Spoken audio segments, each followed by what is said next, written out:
All right, guys, we have higher inventory and less demand than we're used to seeing in San Diego. On this month's episode, I'm going to break it all down for you guys and show you what we can expect for the San Diego real estate market. Here we go.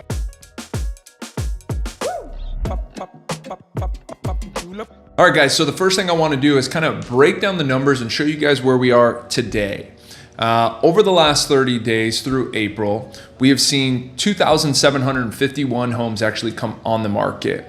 In hindsight, if you look back at the last couple of years, that's pretty even for what we've seen over the last couple of years. However, in a really healthy market, I would actually like to see those in the 3,000 or 4,000 active listings coming on the market, but it's probably a good thing we're not seeing those numbers because actually our buyer demand is lower than normal. If you look here at the pending sales, that's 1,630 pending. So that means people that have actually went under contract on a purchase. So that's lower than what we've seen in the past couple of years. We really want to see that number increase right now to get more, into the 2,400 range, 2,500 range would keep our market more of a balanced market and stop us from seeing this trend of inventory outpacing demand.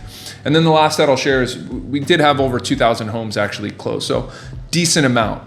Similar to where we were last year, actually very similar. We're almost on the same trajectory as we were last year. The only thing outpacing last year is this new inventory number. So guys, what needs to happen with our market in order to shift it maybe into a buyer's market or into a seller's market? Because right now we're staying relatively flat. If you look at the amount of homes that are getting their asking price and not doing price adjustments, it's about 99% of the properties are actually getting their asking price. If you look at appreciation across the board, we're relatively flat. So we haven't been told yet by the stats if we're in an appreciating or a depreciating market. However, there are some signs that we could be heading towards a depreciating market based on the amount of inventory. And here's one of the stats that I'm seeing here.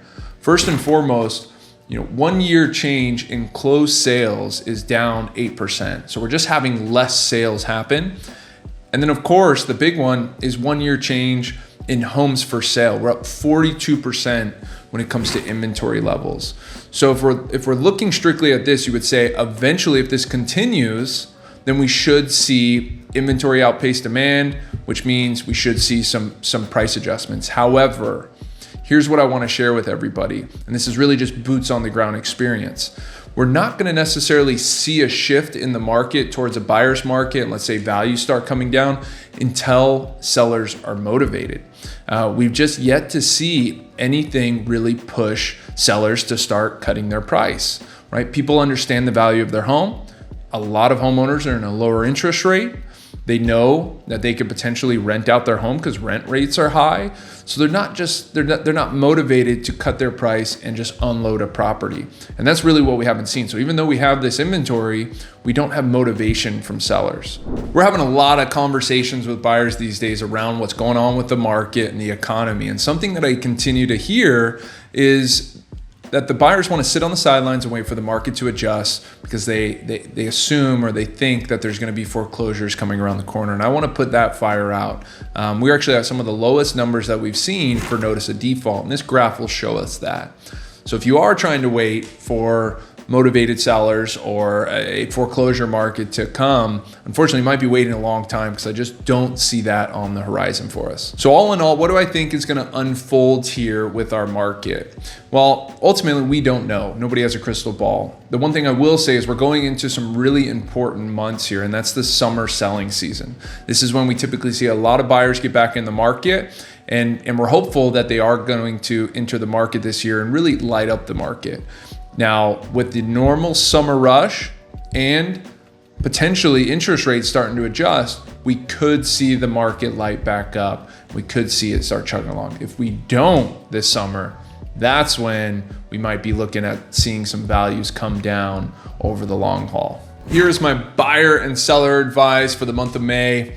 Buyers out there, get active. There's opportunity. There are, as much as I've talked about this on this video, there are opportunities. There are some motivated sellers out there, whether they've, unfortunately lost their job, going through divorce, or they're moving out of state. There are motivated sellers out there who, in order to sell right now, might be willing to make a big price adjustment. So go out there, get active, look at homes that have been on the market for 30, 45 days, 60 days plus. Maybe make an offer on those if you really love the home that's significantly under asking price. For all my sellers out there, now more than ever, you got to prepare your home. You have to price it right. And when you look out at what's on the market, you need to be the clear choice of the next to sell home, right? I want you to put yourself in the buyer's shoes and look at the competition and say, where do I need to be priced? What do I need to look like? And who do I need to hire in order to get this property sold? That's my tip, guys. If you guys have any questions, please reach out to myself, drop me a DM, or somebody here on the True Local team. Take care.